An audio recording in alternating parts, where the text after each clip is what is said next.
Modern Selling. Brandon, welcome. Good to see you. 88. Good to see everybody. Good to see you, Tom. And Kristie, welcome back. Thank you. Good to be back. 2.5 times, I hear. 2.5 You've been on the show now. Yeah. That's right. Woohoo! Well, I totally crashed the party one time. You're like the Alec Baldwin of Saturday Night Live for Mastering Modern Selling. Nice. I'm not sure I want my name associated with that currently, but okay. And that's fair. Well, just the fact that he's, I think he's still the one that's been the host the most. Yeah, most times. Okay, no shortage of topics for him to discuss, I'm sure. Yes, so I have a feeling he won't be a guest for a while. Either. Isn't he on our list? If ever. He's on our list. Yeah. Yes. Tom, you better get him. You better get him quick. There may become a time period where he's not available to just talk to you. That's right. We can fit the show in around visiting hours. Sorry, I had to. There was too much fuel for that fire. That's right. I bet we get a lot of engagement. Let's just put it that way. There you go. Nice. Yeah, it actually might be a good strategy. So, Okay, well, let's get focused. Welcome everybody. If you're on the podcast, thank you so much for joining us. We really appreciate you. We've been watching our reviews go up, which is awesome. Thank you all for doing that. If you haven't reviewed and we add value to you, we would really, really appreciate the review. It helps us get in front of more people, and we're all here to help each other, right? And if you're joining us live on LinkedIn or YouTube or even my Facebook group, I throw it in there as well. Let us know who you are, where you're at. And of course, as you know, we want to welcome all your questions, join the conversation, and have your word be heard. I like it. And I guess it looks like we may not see Carson today, Brandon. Carson got pulled into a meeting about 5 minutes before we went live. So I got the text with the sad face. So, okay. But Kristie, you're going to keep becoming the Carson sub. That's right. I know. Like I may throw myself some of my own questions today. Yeah, let's do it. Hey, we're going to have to get Carson on as a guest here soon. Right. That's right. So, all right, Butch, thanks for joining us. Good to see you on here. And let's jump in because I think what I really appreciate with you joining us today, Kristie, is this topic is so relevant right now. It's top of mind with a lot of people. I think we're going to go down a couple of different paths, which I'm excited about. There's some things that, for everybody listening, we may go down some paths that aren't like perfectly relevant to selling, but they are because it's all about our emotions, our feelings, our fears, the challenges, the headwinds, the topics of conversation that so many people are having right now, and how we turn those into opportunities instead of speed bumps or worse, brick walls. Yeah. So Kristie, for those who haven't heard you the 2.5 other times before, tell us a little bit about yourself, your background, and then we'll jump into our key topic today, which is intentional moves in your career.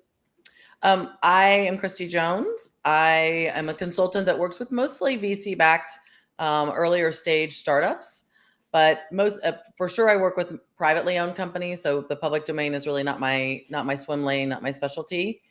I have been in SaaS as a SaaS sales leader since 2000.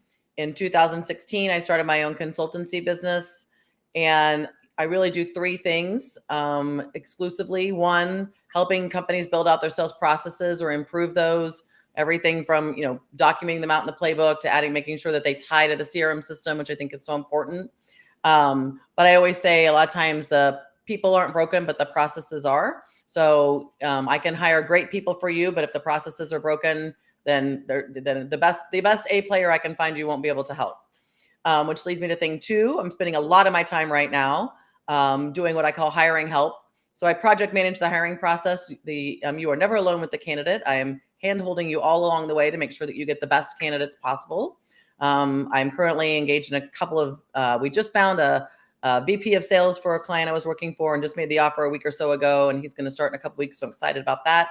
Right now I'm finalizing some hiring around 3 AEs for a SaaS company, as well as an enterprise account executive for a pretty early stage company in the cybersecurity and cloud space. So spending a lot of time helping companies right now there's, Tom, as we sort of talked about offline, there are a lot of companies hiring and there are a lot of sales professionals looking for roles. So call me matchmaker.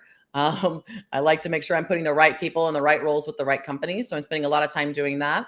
And then I've got a book coming out in August. So I'm starting, I'm doing a lot of podcasts. I'm doing a lot of speaking around the topic of helping people pick the right sales roles in the right companies, in the right industries, selling the right thing in the right market to the right people to get to the top 10%. So, you mentioned there's a lot of jobs available. You hear a lot, especially in the tech space, right, of all the layoffs and cuts and all of that. Are you thinking, is that kind of isolated in general, and you're seeing more across the broader set of VC funded companies, maybe Series A, Series B ish, seed, Series A, Series B, that they are still hiring and looking for good talent? Yeah, it's interesting. If you go back a couple of years, because I work mostly in that space of the Series A funded organizations, when funding started to drop off in general, I got I kept saying to people like, oh my gosh, like I'm going to take every job coming my way as a consultant in 2022 and 2023 because 2024 might really suck for me. But what happened was funding did really, really drop off, but only at the B, C, D, F levels, at the higher levels with more mature companies. VCs and PEs were still investing in the earlier stage companies. There was more Series A money coming out than before. So again, feeling blessed as usual that those individuals who are, it's the hardest start, right? Like trying to get to that first $1 million because you really can't get funding anymore until you hit that first $1 million mark. You've worked so hard to get there. There is money available for you. Again, sure, the vetting process is a little bit harder. People are being a little more selective. But business is as good for me as it's ever been. And I'm grateful because, these founders really need a chance, right? I mean, they've got something that people would have invested in easily 2 to 3 years ago. So I would say stay the course, don't give up. So one more question and then we can jump into the topic at hand. But, tech companies, right, have been sort of the antithesis of what we talk about in modern selling, right? Let's go hire a bunch of SDRs, hit the phones, tons of emails, which is the opposite of what we preach about on modern selling. Are you seeing any changes in mindset with the sales philosophy and approach and process with these, VC funded companies? I am. I'm seeing a lot fewer SDR roles, a lot fewer conversations around that. And I'm hiring a lot of what I call full cycle sellers. Back 4 or 5 years ago, no way. Like you would just the seller would just get to sit there and wait for the discovery meeting to pop into their calendar. Not anymore. And here's the thing, like before I was also getting resistance from candidates. They're like, yeah, like I don't do that prospecting thing. Right. Like, not for me. I'm not hearing that much anymore at all. Like, and when I'm interviewing people, I'm like, hey, it looks like your last role was a full cycle seller. They're like, yep, start to finish, prospecting through closing. And now, again, for lots of reasons, I think this is not a bad thing by any means. I've always been an advocate of self-source deals because self-source deals close faster, at a higher, close rate, like all of the reasons why you'd want somebody to be a full cycle seller or to self-source their own deals. I've always wanted AEs or quota carrying reps, if you want to call them that, to source 20-25% of their own pipeline as opposed to having come through other places. The other trend I am seeing is if there's an SDR team involved, they're pimping the demo. There's no qualification. There's very little qualification. They're literally just pimping the demo. And I can't stand it. And I call it, so when I'm working and training SDR teams, I'm like, here's how you earn the right to waste an AE's time. Because that's really what pimping the demo is wasting so much of their time because these people are not these prospects are not qualified. And so whether that's because of AI and automation, and it's so, in fairness, it's so much easier to get your ICP right and your persona right now. It's easier than ever before, right? If you've done all the ICP and persona work and you really have it tight, you've gotten it in writing, it's tight, it's tied down, then you just go into Zoom info or whatever and you're like, whoop, here are the 2,500 companies I'm going to be prospecting. And then, because people say all the time, I said, so here's the Kristieism. ICP isn't fit. There are two different things. Sure, you've got your 2,500 list of ICP companies. That doesn't mean they're fit. They're different. And people, and I think sales leaders are falling into this trap where like, oh my God, like we have refined our ICP like never before. And we've got all these whatever. That's not fit. So stop pimping the demo and putting garbage in the AE's calendar.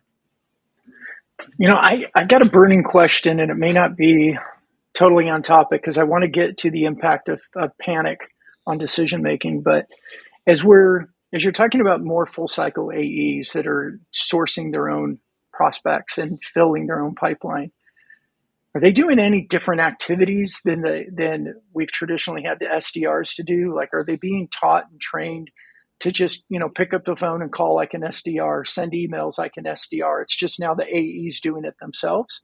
Or is there new motions that are being introduced to that? A little bit of both, like a little bit of like status quo. Here's your cadence or your sequence, insert your people in.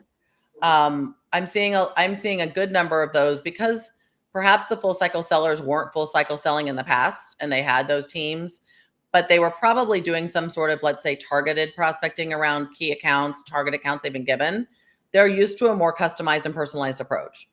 And so I am seeing more of that happening. Even if we're using, let's call it an email template, like leaving that first section where basically big parentheses, it says fill in personalization here and make that happen.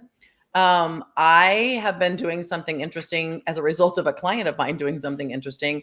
I have a client of mine who was reaching out and finding about 50% of his prospects on Reddit. He was giving, like he wasn't even anonymous, like he was giving, but he wasn't pitching, but he was commenting in communities that made sense for him. And so I too I was never on TikTok. I think Facebook is the root of all evil, but I'm now on Reddit. And because I want to know what people are saying, like I'm just stalking, right? For the most part, I'm not really commenting, but today I saw a post with a guy that says, I'm burned out and I don't know what to do. And he's 2.5, 3 months in, but he picked an outside sales job where he lives out of his car every day. But that was not the job he had previously, where he was happy and the number 2 seller in the organization. And I'm like, dude, you picked the wrong job. Like you made a career mistake. Okay. Like let's give it, but like, it's not because he shouldn't be in sales necessarily. So Brandon, back to your other comment, and you didn't ask it specifically this way, but I'm going to throw this in. I'm seeing like communities are the big thing right now, right? It's all about community. And that's where you can find prospects. That's where you can add value. That's where you can set yourself up as a subject matter expert. Again, do's and don'ts with communities, right? Don't go pitch your shit in the community. But I'm starting to see I've joined communities, I've been part of like Modern Sales Pros. I've been a part of that for years. I have Slack groups. Like when I need a 1099 to help me with my business and I just have a project, like a hiring project, a lot of times I hire out of work sales leaders for 3 weeks to help me phone screen and vet candidates. Like I don't have a full-time recruiter in my staff. I go post it on Rev Genius or Women in Sales or those type of sites, those communities, and go, hey, you out of work sales leaders who've been hiring your whole life, I got a 3-week project for you. You're like, how about some extra cash and feeling purposeful and not just interviewing all the time. So I think communities are where the smart sellers, like if you talk about working smarter than harder, smart sellers are inserting themselves in communities, not only to hear what's going on and understand, trends and whatnot, but, to add value, and prospects will just appear. Brandon, that sounds like it takes that whole relationship concept, right? I mean, we've obviously talked about community, but takes that relationship, that many to many relationship, rather than just the one to many relationship within the community.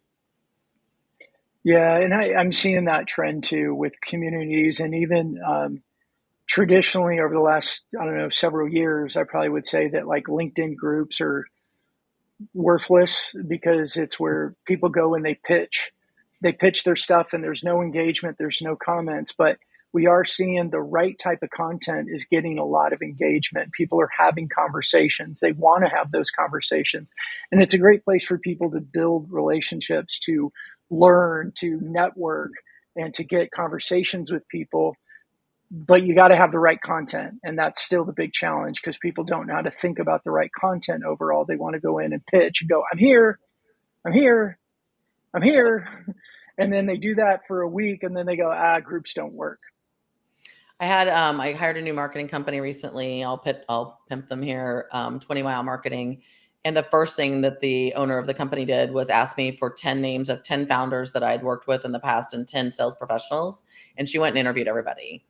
And what she found was that information was coming. They were going to two places for information about sales. One was LinkedIn, but the other one was Reddit.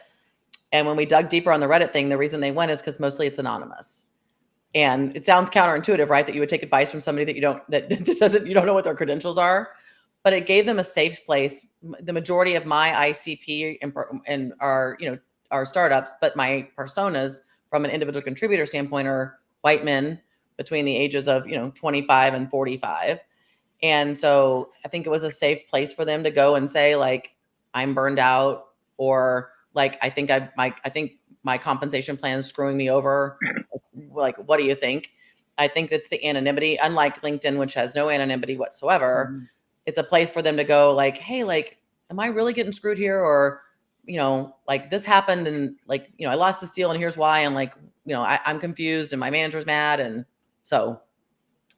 Yeah. Reddit is very raw, right? Because you're not having to put if you want to call it a facade or something that exists potentially in LinkedIn.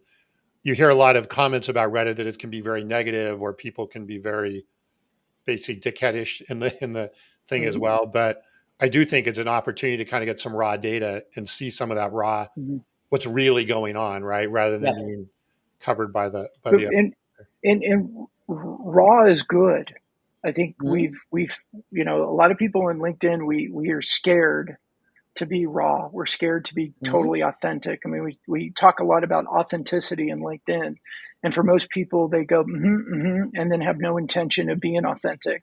So having that opportunity to be a bit more raw, be a bit more authentic, and hide for a little bit while you're doing your research. And I think from a seller's perspective, what a great place. And I've popped in and out of Reddit. You've motivated me to get back in there. Yep.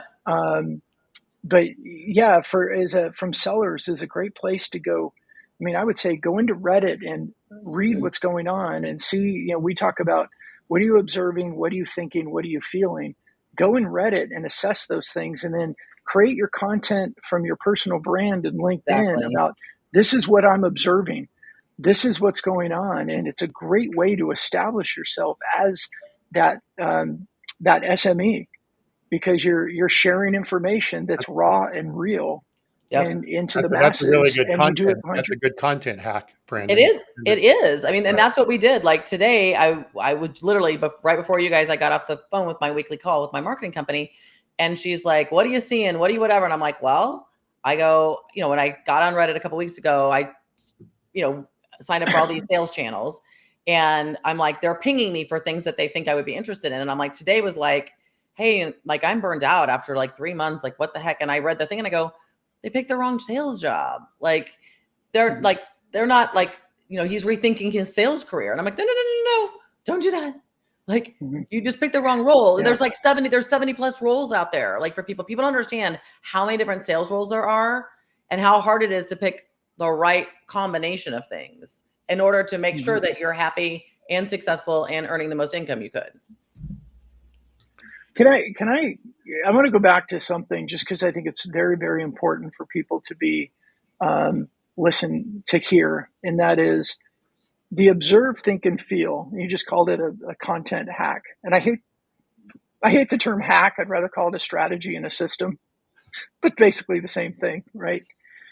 When we bring our customers into our digital studio, we bring C-suite sales leaders in, their tendency is they want to pitch. And one of our hardest jobs is getting them to not pitch.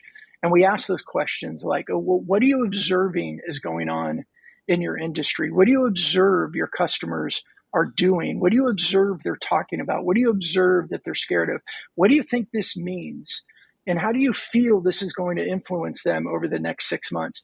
When you start to train yourself to think about observe, think, and feel, all kinds of very, very high quality, highly engaged content starts to come out, and you really train yourself to think differently, even about your own messaging. So whether you go into Reddit or you take your own calls with customers, look at the transcripts, look at even the AI summary of the transcripts and go, what's going on here? Mm-hmm.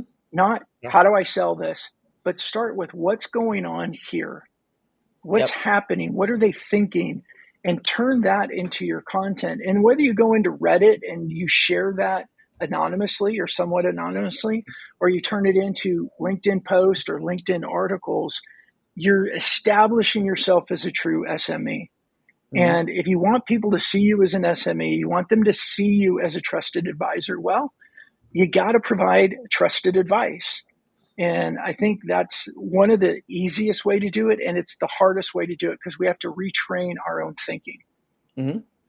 So Adam or Brandon, Adam really likes your hack, right?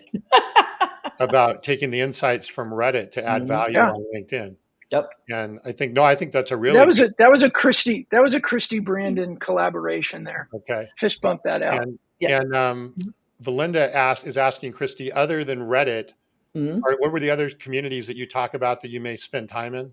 Yep. On Slack, I'm a Slacker. So Rev Genius, Women in Revenue, Women in Sales, Sales Blazer community.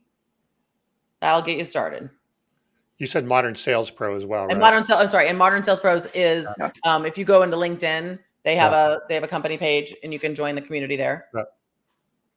And theirs is if I'm remembering correctly, it's a Google group, and so you get emails. It's not a Slack group. That's correct. Yeah, we get emails. Again, same thing though. People looking for advice. So that's first time caller, long time listener. Like, my CEO just made this mandate, and I don't know how to handle this or tell my team that the comp plan's changing mid-year, kind of thing.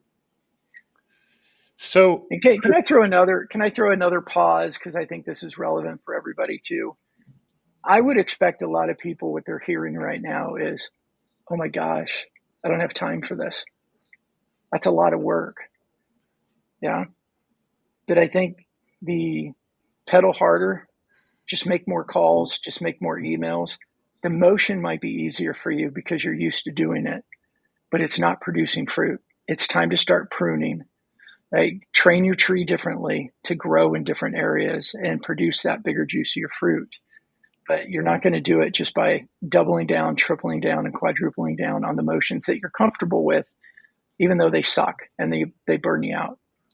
That affair, I felt compelled that we had to kind of encapsulate that for people. Well, and I'll add one more thing to that, right? We talk about this all the time. And Kristie, definitely interested in your take on this. To be successful, you've got to rise above the noise. There's so much noise, right? How are you going to ride above the noise is being a bit extraordinary in how you're doing things. And what we're talking about here is presenting yourself a bit more extraordinary compared to the average guy or average gal that's out there really trying to just say, buy my stuff, how many phone calls can I make? There's no other way to rise above the noise, right? So it's not that it takes more time, it's just more efficient and more effective, I guess. Yeah, I mean, what's your personal differentiator? Right? I mean, we talk about this all the time in companies. I'm like, they're like, well, we're a commodity or whatever. And I'm like, well, what's your differentiator? And they go, our service is better. I'm like, prove it. Prove it. Like, no, it's not. You'd like to think that you're giving white glove 5-star 20-minute turnaround service, but you might not be.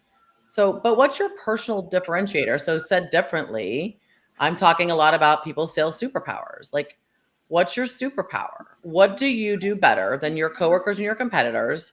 What can you lean into and leverage that when the chips are down, right? And companies are laying people off, or it's harder to get the sale closed or whatever.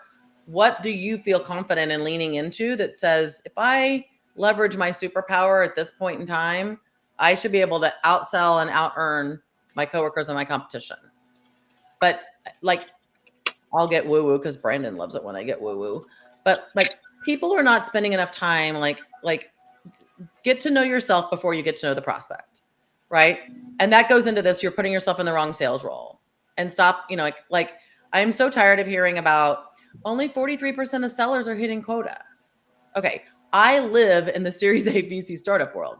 VCs are part of the problem, right? some of these quotas are unreal. Some of these revenue goals are unrealistic, right? They're unattainable. That's ridiculous. But also, perhaps you're only getting to 60% of quota because you aren't owning your own shit around the fact that you took the wrong role, selling the wrong thing that you're not passionate about, to enterprise instead of mid-market, where you thrive, with the wrong company and with the wrong value system, or the wrong company and the wrong pricing and the wrong boss. Maybe that's why you're at 60% of quota instead of saying the revenue target's unattainable. I'm not saying for everybody. That's probably yeah. Well, and I think that's a good transition to our first big question is and topic around the impact of panic decision making. Mm-hmm. Yeah, we're not being so. We talked about I'm doing a ton of hiring, right? I just threw out about 3 clients I'm was actively hiring for in the last 30 days. And I'm seeing everything from people applying because they have been laid off, people applying because they're afraid they may be laid off, or people applying, I call it passive lookers. I was bored Sunday afternoon, NBA, my team's out of the NBA playoffs, and I just started poking around jobs on LinkedIn, and this looked interesting, and other reasons. But the reason variety is all over the board. Everybody wants to talk about the turnover and the layoffs or whatever. I've never been busier. Normally 40% of my business is hiring help. It's year to date, it's going to be 75 coming out of this quarter easily. And I'm busy as I've ever been trying to help people hire people. And so there's a job out there if you want it, but maybe the reason why you're only getting to 60% of quota and all of the other things that you're frustrated about is because you aren't staying at any job for 3 years. So that's potentially the panic that causes bad decisions. You're I'm only at 60% of quota.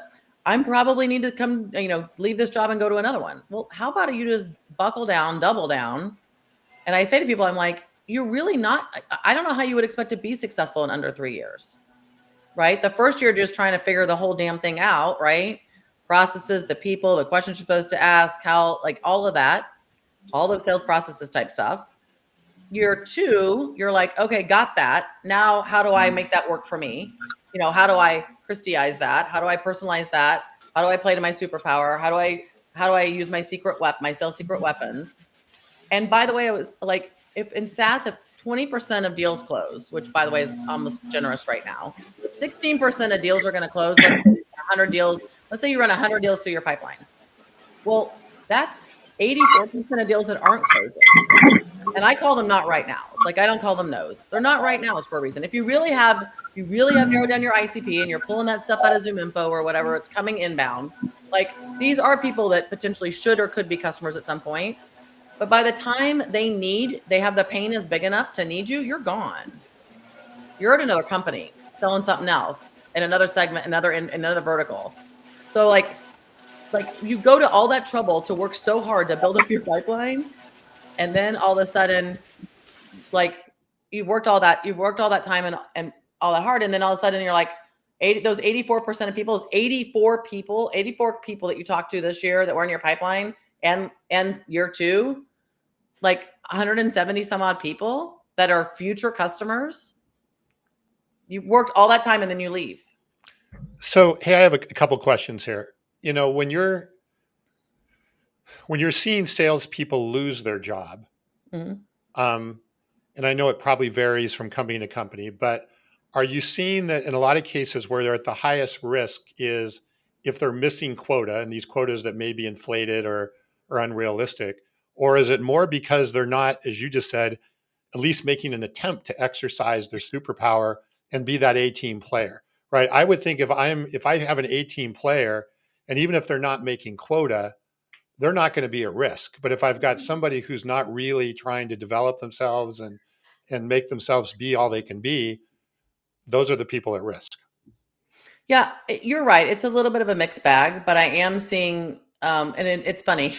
So statistically speaking, the stats I threw out earlier, go to HubSpot, go to anybody, fewer than 50% of people are hitting quota, but not when I interview them. All the candidates I interview are within 80% of hitting quota, right? So first and foremost, that's not possible, but okay. I'll play the game. I'm like, okay, like, well, but Well, where whose are these, quota? Maybe where they're are all hitting these their own other people? quota. Right, Yeah. right. Oh, where are these other people who aren't hitting quota? Yeah. And so when I look at all those candidates, there are top 10 percenters being let go, right? For no fault of their own in some cases, right? Like I talked to a guy this morning. I got referred, like I do this all the time. My Christieism is I've got 30 minutes for everyone, and people regularly take me up on this. And so a former employee of mine who worked with this guy who had left that company and gone to another, he's now at a very, very early stage, like sub $1 million early stage startup. And he's like, I'm not sure this is for me. And I talked to him this morning and he said, I was a top 10 percenter. And they eliminated this was a UK based company, and they eliminated the entire North American team. Okay. No fault of your own. Yeah. Right. I mean, nothing you've done there, no fault of your own. Right. But I also think that, to your point, yes. And so here's the number one answer I'm getting to a question that I ask every single candidate. Tell me about the professional soft skills sales training that you've been provided at previous employers. And well over 60% say I haven't. And so here's the follow-up question. If you interview with me, be ready. So what have you done for yourself? Yeah. And if the answer is nothing, like, and then I follow that up with, who do you follow? Like, who do you follow? What podcast do you listen to? What books are you reading? What webinars are you attending? And again, like if your answer is like, this is also one of those popular answers. Well, like I follow a bunch of people. I can't come up with the names right now. And like, my podcast list is kind of varied. And I'm like, okay, so you're not a lifelong learner. You're not owning your own shit around your personal and professional development. And so, yes, shame on your sales leader for not teaching you what you deserve to have been taught.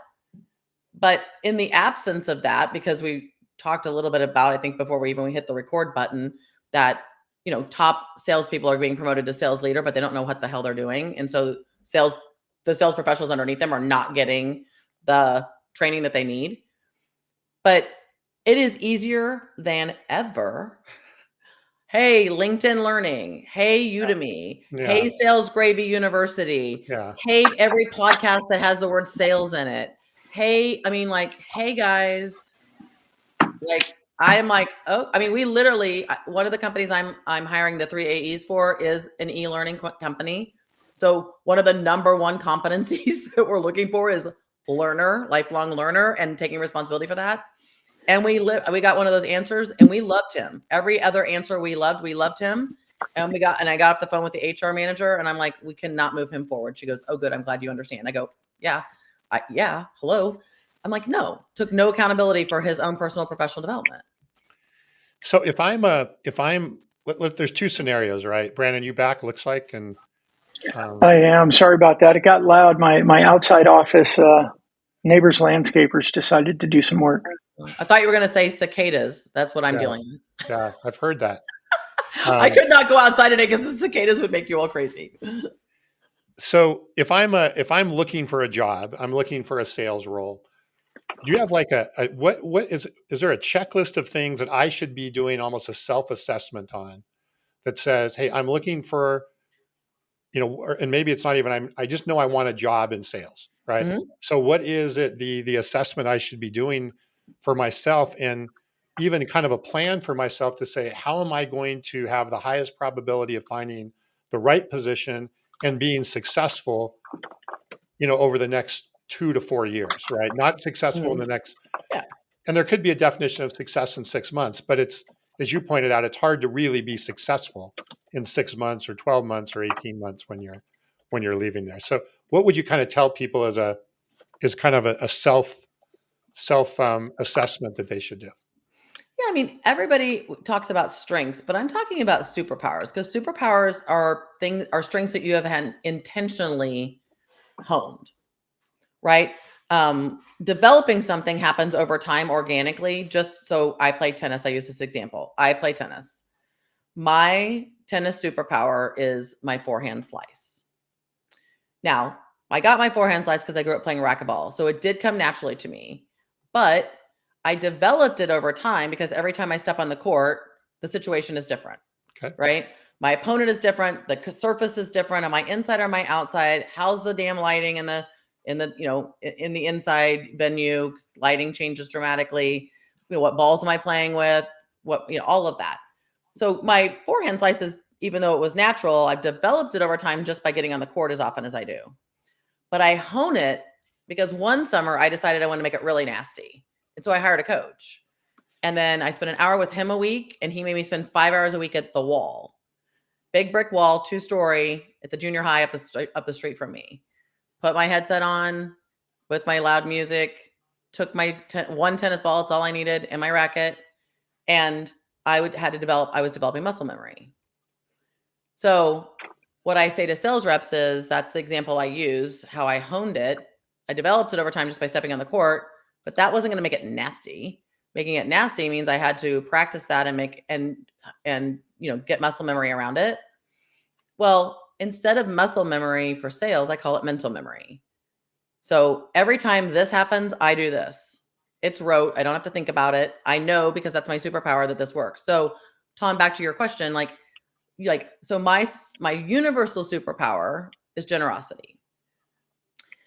When you go back in time, when I was a teenager, I used to affectionately say, hey, I used to have remember we used to have call-in, we're so old, the three of us, that remember the call-in talk shows, like the call-in shows, like you could call in and give your, here's my problem, I need my advice. So I called it Cry with Kristie. And I'm like, the phone lines were open between 7 and 8 o'clock, Monday through Friday. And I've just always been one of those people that I'm compartmentalizer. I'm not super emotional. In case of a 4-alarm fire or death, you should put me on your in case of emergency line and my phone number. And so people would call me regularly, oh my God, I got an F on the test. My parents don't know yet. What am I going to do? Oh my gosh. My boyfriend kissed Susie at the party. I saw it happen. Now I don't know what to do. I lost my job. I haven't told my parents yet. What am I going to do? Everybody would call. Right. And I would be voice of reason. My son calls me dream killer. I prefer voice of reason. And so, yeah, well, if you go back in time, but it wasn't until I was in my 40s that I realized this. I have 30 minutes for everyone.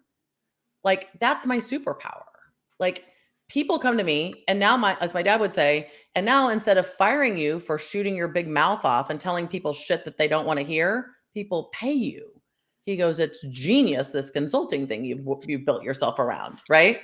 And so I'm like, people need to stop and think about, it probably was a strength they had literally as a teenager or a child that got developed over time. But if you're not sure, what do you do better than everybody else? What's everybody in the office come and ask you questions about? Ask your friends and family. They see you more clearly than you may see yourself. Those are the kind of questions that you're gonna have to ask yourself. And then all of a sudden it becomes clear. My friends would be like, oh, anytime I'm emotional or upset, I call you because you become the voice of reason, and it's never as bad as I think it is. Now, they wouldn't have said my generosity. Can I? Yeah. Can I sign up for 30 minutes with Kristie Yes. and her voice of reason? I'm pumped up, motivated, ready to go. Let's do a session. And I wouldn't have called that, by the way. I don't think my friends would say to you, they would say Kristie's superpower is firefighter. And I would agree with that. That is actually my business superpower. It's also my universal superpower too, is firefighter, 4-alarm firefighter. And I, never get burned like everybody else is on, hair's on fire, but mine's not. But for me, that's generosity, right? My people in my life mean a lot to me. And even people like Brandon or Tom, if you sent me somebody, again, the guy this morning, he said, Becky said I should call you, that you might be able to help me. And I'm like, sure, I got 30 minutes for everything. Here's my Calendly link. I met him, and he was like, thank you so much for just listening to me. And I'm like, well, sure. Because I feel like I have an obligation. If I know something that you don't, I feel like I'm obligated to share that with you. I grew up in a family where finances were very transparent. I knew what my parents made. I knew every time a commission check came in. My mother was a real estate agent, 100% commission. My dad was an owner broker of a real estate company. I have financial acumen. I have financial literacy in ways that other people don't. So one of the things I do is teach junior achievement, because every single grade in junior achievement's curriculum involves money. And I want them to see women. I want girls to see women, and even men to see women coming into the classroom saying, yep, I pay my own bills. I run my own company. I do all this, I set my own prices. So I'm just saying, I think it's easier than people think it is. But then once you identify your superpower, I think that part's going to be easier. But then you have to, develop it, hone it, pressure test it, and then leveraging it. Like for me, going back to my tennis example, me leveraging my superpower, my slice more hand, I can leverage it best when my opponent has topspin, because then I get to take the ball in my sweet spot every single time.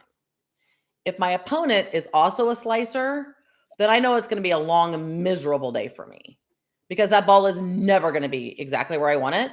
So I'm not going to be able to leverage my superpower, right? I'm going to use my slice because it's what I have, but I also have topspin if I need it.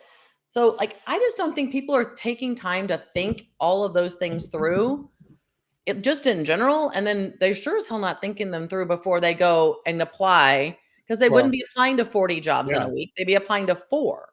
Well, and let's say you sort that out, or you have an idea, right? You may not have it perfectly honed, but you do the exercise that you just went through.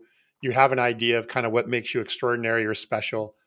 How do you take that then into an interview with a prospective, company, and not come off as either cocky or arrogant, or they feel like, well, they didn't really answer my questions? Or how does that get translated to something that then says, hey, I really want to hire this person?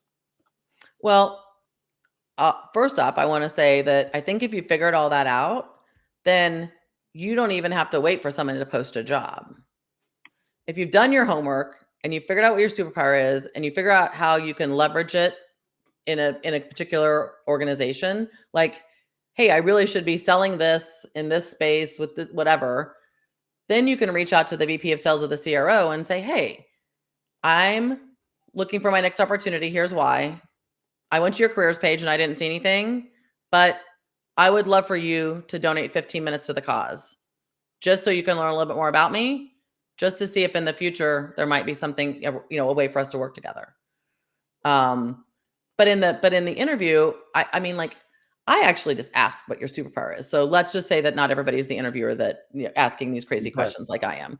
But I do think, like, there's nothing wrong with saying that. Like, hey, and even if they ask, like, if they're even, what are your strengths, or what makes you, like, one of the questions I ask during the phone screen is, tell me how you left the organization better than you found it.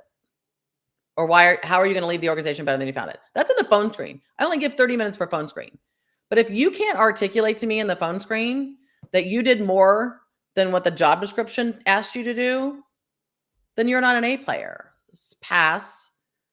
So, like, I think you're going to get opportunities, Tom. And they may not come out and ask them like I do. Like, so what's your sales superpower? They may not ask it that way, but they're going to ask it in a way like you have to hear it for what it is and then insert your superpower answer into the question. But I think this goes back to your panic statement, right? If you've got that worked out and you have confidence in that for yourself, whether you're proactively looking for a job, like you are proactively reaching out, or you get on an interview or whatever, you just have the confidence on what you're going to bring to the table. And if it's not a fit, it won't be, you'll find out, right? So if it's okay that it's not a fit.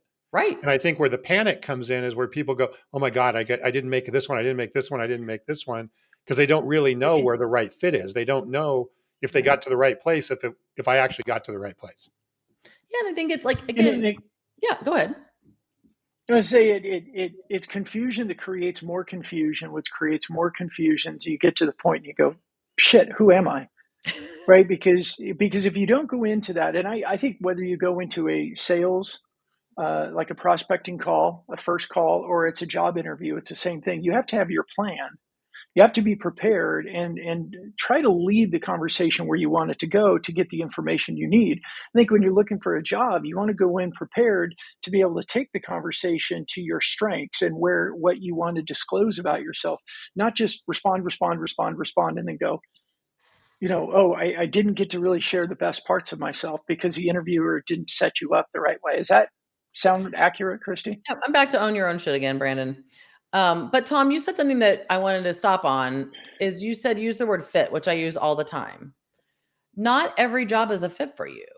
And this is also where panic causes bad decisions. So if I'm not going to go deep here, but like, if you're somebody who's living paycheck to paycheck, even if you're making a good income because you don't have discipline around finances and you don't have that 3-month nest egg, that causes panic. If you haven't built out your network. So, when I went into consulting because I got laid off. I lost my job. And I had, because of my superpower of generosity, I had been giving and giving and giving, but I hadn't cashed in any chips. And I started reaching out to people in my network and saying, I need introductions. Here's what I need. Here's what I'm looking for. And everything that I have today ties back to one individual. His name is Dean Pache. He's the owner of Biz Library. I worked for him as his sales leader for 10 years. Our parting after that time, we did not part well. And a few months after that, he reached out and asked if we could grab a beer. And this is where my superpower generosity came in again, because my first response was, oh, hell no. Like, I don't think so, friend. But we had 10 years of a personal and professional relationship. And he introduced me, like, actually the first 3 clients I got were all introductions from him. Like, he is my Kevin Bacon, right? Everything tied back to him. But that's the guy who, when I left the previous career I had, I was looking for a company and not a job. And, he wouldn't refer me to his golf friends, kept me for himself. But like, I had obviously convinced him that my skill set, would fit. Like, I wasn't thinking I was going to work for him ever, like never. So I just think, like, if you're Brandon, I love what you said, but Tom, I love what you said. Like, I say to candidates, here's how we're going to go through this process. So, which is PS, just how I would handle a prospect, right? So here's our process. Here's my process before I might send you an SOW and we sign, create a deal. I'm like, the first half of our sales cycle, of our interview cycle, our hiring cycle, is going to be all us figuring out if you're qualified, if you're a fit for us. But then I say, then I'm going to flip the script and I'm going to let you figure out if we're a fit for you. Because I tell candidates, you're going to know way before I will, after 4 hours with you. Let's just say I spend 4 hours with them in total before I make an offer. You will know way before I will whether this is a good or a bad idea, right? Because you've been living with yourself for 37 years and I've known you for 4 hours. So, but I've got to give you, I said, I need to make you an educated candidate, just like I would make an educated consumer. I've got to give you enough information by letting you talk to other people in the organization, talk to former employees, talk to current employees. Again, some of that work you should be doing on your own. You can reach out on LinkedIn to people and ask to talk to them. But I need to give you enough information because I want to make sure that because if we do it that way, there's a much more likely that fit is going to happen and you are going to be successful here. But I also need you to be honest with yourself and saying, it's okay. Like, sorry, I'm taking myself out of the equation. Thank you for letting me get educated. I don't think I can be as successful here as I can other places. And that's fine. Like, I applaud that. And do you coach along that line to think, again, if I'm looking for a sales job, think for a minimum of 3 years, if not longer, so that am I going into this that I'm at least thinking from that horizon? I talk about it. I don't know if people are listening, Tom. Okay. Talking about it. Yeah, I mean, so I take the example of this. My brother and I talk about this all the time. So we both grew up in the same family. And I took my dad's path as a leader and he took my mom's path as an individual contributor. And the majority of the income he makes is off commission. And he's been in his industry with his company for 24 years. He got there at 26 and is not left. And he says, there is no way that I would be making the money I'm making with a lake house and a boat and college being paid for. And my kids are 10 and 13. He's like, if I had jumped, he's in staffing. If I had jumped from staffing company to staffing company over the years, and I was at my 10th job instead of my first job, my second, it was not his first job out of college, but his first staffing job. He said, there's no way I'd be where I'm at today. No way. And it's hard to argue with. Yeah. Right. I mean, and he's got a good life and he's built those relationships and he's got, a good account. Like he earned his right to a top account in Kansas City. And, plant managers come and go, if you will, but HR managers don't come and go as often. And so the relationships that he's built there have put him in a position where he's a trusted advisor. Well, and I get it, right. Look, most salespeople, like anybody, of course you need a paycheck, but a lot of times we're all looking beyond the paycheck, right? Mhm. We're not just looking to get our paycheck. We're looking for the upside that we have. And that upside may be longer down the road than 6 months, 12 months, or 18 months, especially in B2B and especially in this day and age. Yep. So I think it's a very interesting viewpoint to be thinking about if you're going to look for that next job and say, God, where can I really, really take advantage of my superpower and get that result over 2, 3, even 4 years or longer along the way. So it's a different mindset than, hey, is there a get rich quick opportunity on the next, 6 months or whatever? Yeah, and I think it's short-sighted. It's that I talked to a candidate today that is one of the final 6 candidates for these 3 AE positions. And he said, I knew he was interviewing with a couple of others, 2 to 3 others. He said, I've eliminated 1. I'm down to 2 others as opposed to you. And I said, great, I'm ready to put you in front of the CRO, which will be the last step. And he said, okay. And I said, tell me what your buying criteria is. He just looked at me and he goes, what? I go, 3 companies. What's your buying criteria? Like, how are you going to make this decision? And he said, oh, so we read off his criteria. And he said, in fairness, like, you guys have one of the lower base salaries. And I said, great. I said, but what if we had one of the larger upsides? And he goes, oh. And I said, this is one of the most generous variable compensation plans I've ever seen. Like, let me throw out the word 25% and see how you react to that. Now, that's on a 3-year contract. That's after a certain other gate, right? Sure. But isn't anybody out there offering 25% commission on anything? I don't care how many years it is. And he was like, oh. And I said, I'm going to send you the comp plan. I said, I'm not doing this with any other candidate, but you're looking for $100,000 and I'm not going to be able to get you that in base. But I said, I'd rather you think about your total OTE and what that looks like. And so I got off the call. I was actually with the sales leader, not the CRO, but the VP of sales had joined me on that call. And he got the call and he goes, that was an interesting strategy. And I go, what are you talking about? He goes, well, showing the comp plan. I go, that's not a strategy. That was the right thing to do. He didn't have all the information he needed to be an educated consumer. So how am I going to ask him to take a chance on me if he does, to take a lower base salary than he wants and probably has had in the past without having all the information? So I had no choice. I had not shown that to any other candidate until I'd gotten, until I'm preparing to make offers. So I also think people in there, like in the hiring, are rigid, right? Like, I think this is one of the reasons why, even though someone has HR, I mentioned that this organization has an HR department and recruiters, but they hired me to hire their sales reps because HR doesn't always get sales, right? Sales is a little bit of a specialty. And I don't think anybody in HR would have done what I did. So, our hour is almost up, which has gone by. As it always is. I'm like, what is the 2-hour session? Questions, but Brandon, what are some final things we need to touch on here before we wrap up?